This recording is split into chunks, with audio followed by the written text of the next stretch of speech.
Hello. So now we're going to do seeing and looking with eyes, which seems like something very obvious.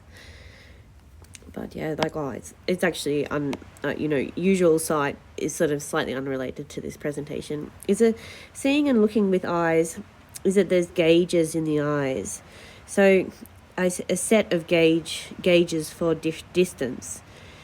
There's a specific gauge for mobile phone, and then the gauge changes for looking at a laptop.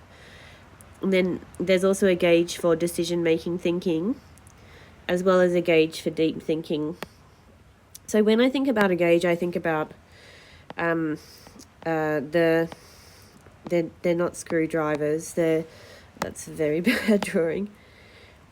They're the tips of tools, not the star ones, but the ones that are not square, but I think they're in a so tradies will know it's, and that these gauges are all in different sizes, and they go from whatever smaller than that up in size. And so what's happening in the eyes is that the technology, I'm unsure which part it is, whether it's in the mesh over the eyes. One theory is that if this were a spider's web and this technology moved like the spider's web, so if the spider's web wanted me to look at this word looking, that the technology would move into that pattern with that center point as the direction as for where the eye to look. And whether that's done with this style here, which is similar to a golf ball, I'm unsure exactly what it is, but the technology that's in this eye is moving into different size gauges. And when it moves into those different sizes, it's effectively holding I don't know what part of the eye it's holding. It's either the iris or the pupil or something with the lens, but it's in this area. It's holding that, and it's creating a fixed looking. And it's happening in the eyes here. And there are different sizes. The sizes are set, and there are set sizes for looking at different size things, as well as the decision making of cognitive process. One moves in the eye to indicate that the person's thinking. Here's another one. I said it's, like tool heads on a screwdriver, and the settings change to different gauges. So here I've tried to draw it closer to indicate that each of these settings indicates a different focus that's occurring for looking with the eyes. The next thing is that when the gauge change, there's an indication in the eyebrow. So let's say that a sensation there, or it moves along there and the sensation's there. So that wherever it indicates the gauge change at the same time. So gauge changes and eyebrow sensation occurs at the same time. It could be something associated with the focusing, but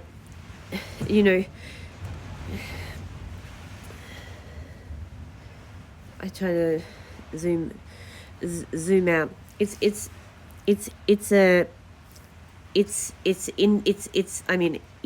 just a two-part system, and when one system changes, the eyebrows change at the same time. Here, times when it's really obvious is when talking to others while looking in their eyes.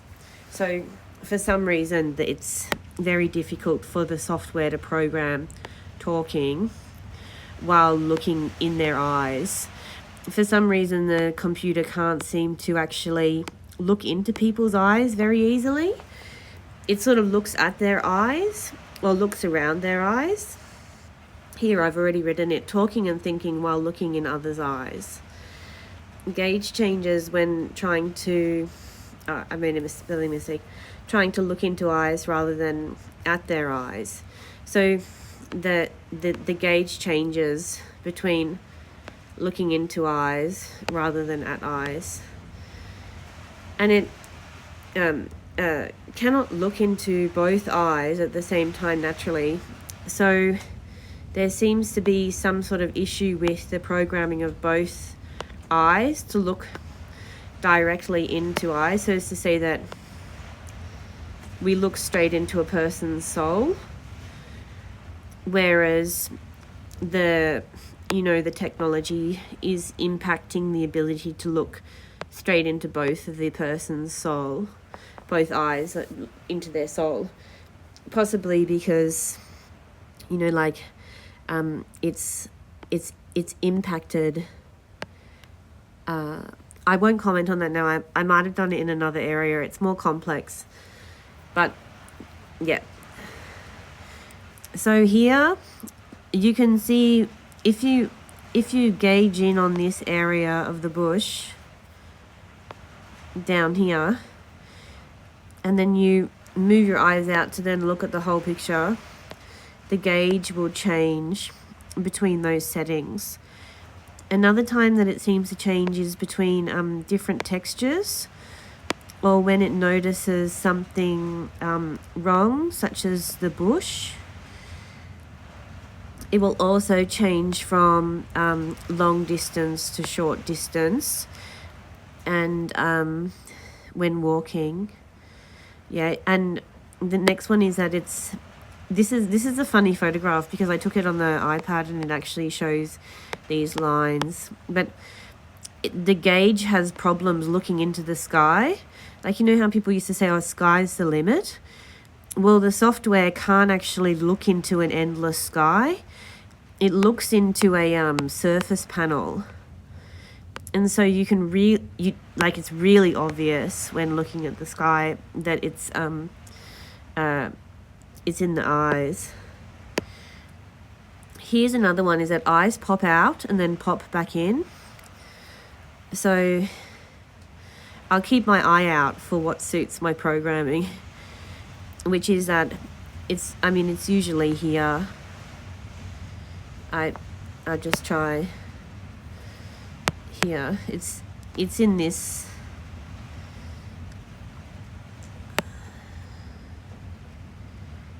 It's popping out there. Oh, that's a terrible indication. Yeah.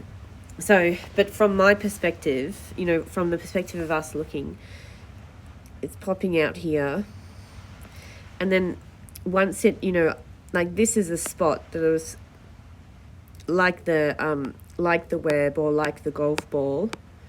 And then once it finds what it wants, it then retracts or pops itself back in. I'll try draw it as a...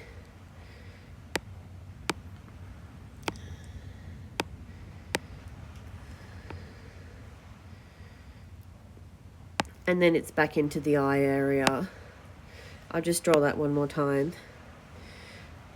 So it's popped out into its, center of the web or the golf ball.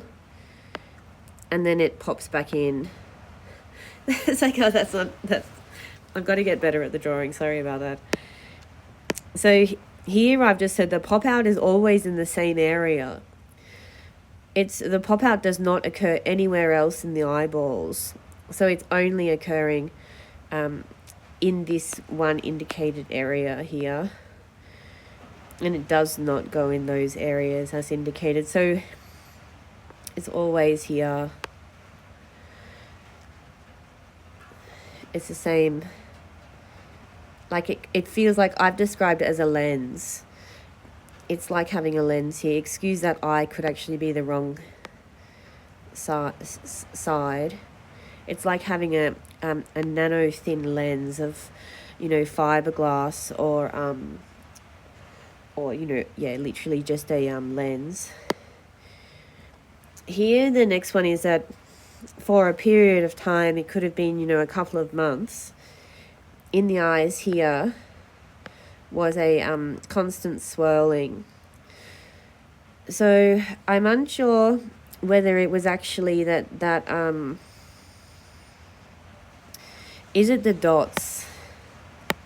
I'll just try find, like, this is a funny color to use, because this is sort of what the nano dots look like inside the eyes. Is it? So whether it was, or it's a substance like this, which is, similar style, which is the nano dust or whatever it is, which creates the energy, and which is an energetic particle, and it is able to be programmed either with images like a computer screen or a laptop screen, or it's able to actually, as the dust substance, really fine dust substance, it's able to be programmed to move. So what's happening here is that the dust itself is being programmed to move like this. And so it's constantly swirling. So the swirl was going both, it was going inwards. That's the wrong way around. It was going inwards. It's very difficult for me to draw it because it's the opposite way around. Effectively, the swirls were creating these inward focuses in the eyes, which was drawing the mental attention into this like internal space here, while also causing mental nausea or nausea in the brain or total hypnosis. It's also that the continuity of it, because it just doesn't stop, there's no way to get away from it. So I don't know what the brain must have to do to cope with it, but effectively it's like inducing a permanent state of hypnosis. So these parts are, important in many ways, just not because of the hypnosis, brain numbing, mind control, all of that stuff, but it's also because the swirls created such nausea that they actually then rotated in the eyes, and it resulted in the head turning. So they've not only done the psychology, but they've also created like a sort of breakdown in many of the systems of the brain that is resulting in like I'll just stop and say they've been pulsing these parts, and then they've pulsed up into the base of the brain. So they've damaged some of the signaling, or purposely interrupted the signaling going through these areas. They've pulsed the face and the eyes. They've put that, I was explaining that it's like a type of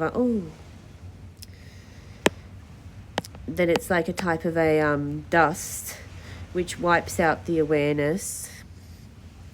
And then, 3 months of this thing moving in the eyes, causing like total mental and the nausea.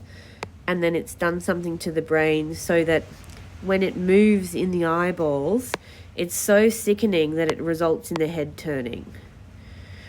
So I don't actually know what that's called, because it's a set of complicated sciences and maths in one.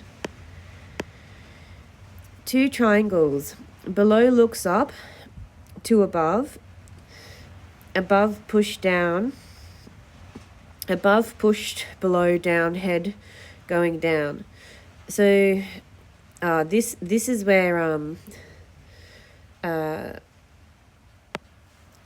system if the triangle looks up, the head gets lifted up. In the eyes, if the triangle looks down, then the head tilts down.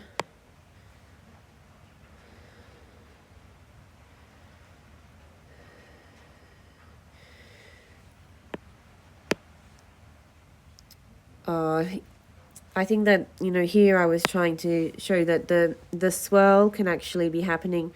There's a couple of theories.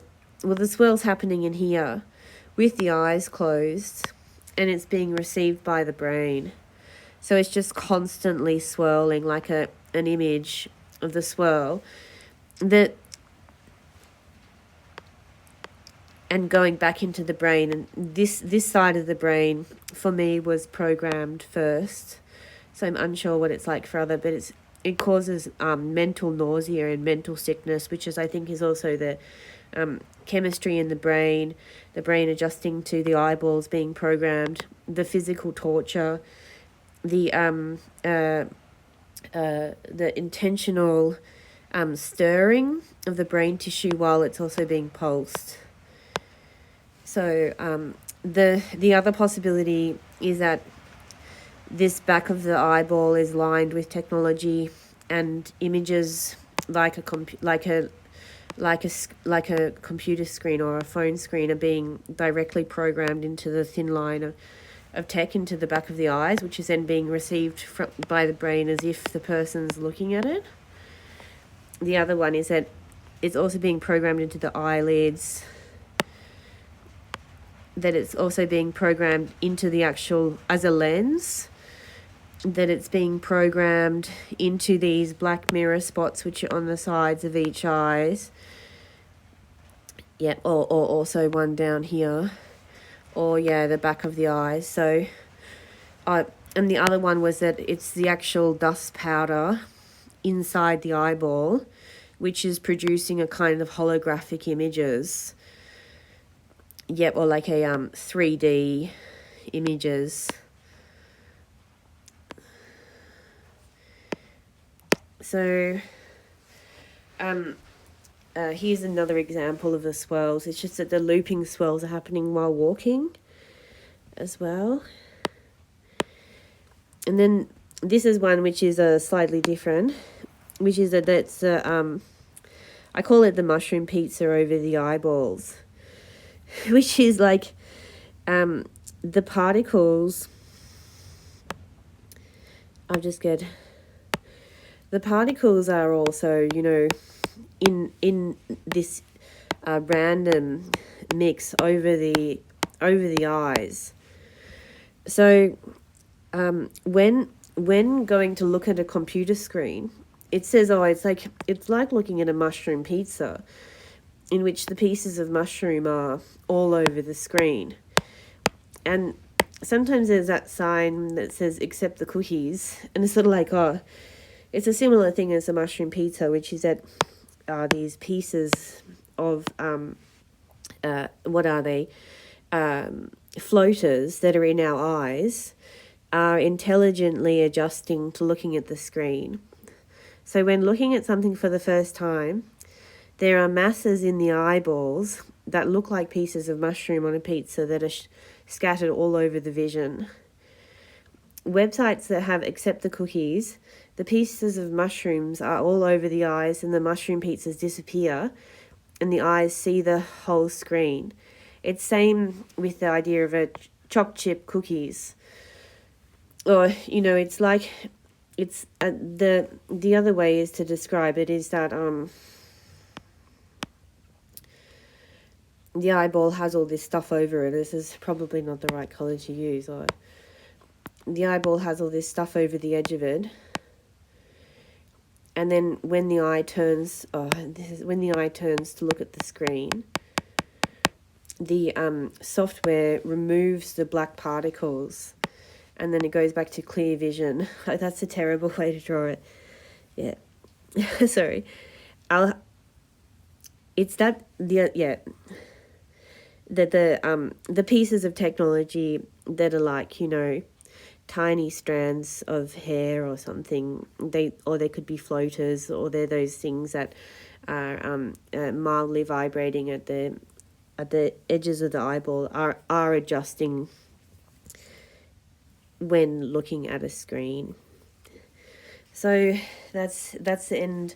Next one, we're going to do the visor design. So thank you, everybody. Bye bye.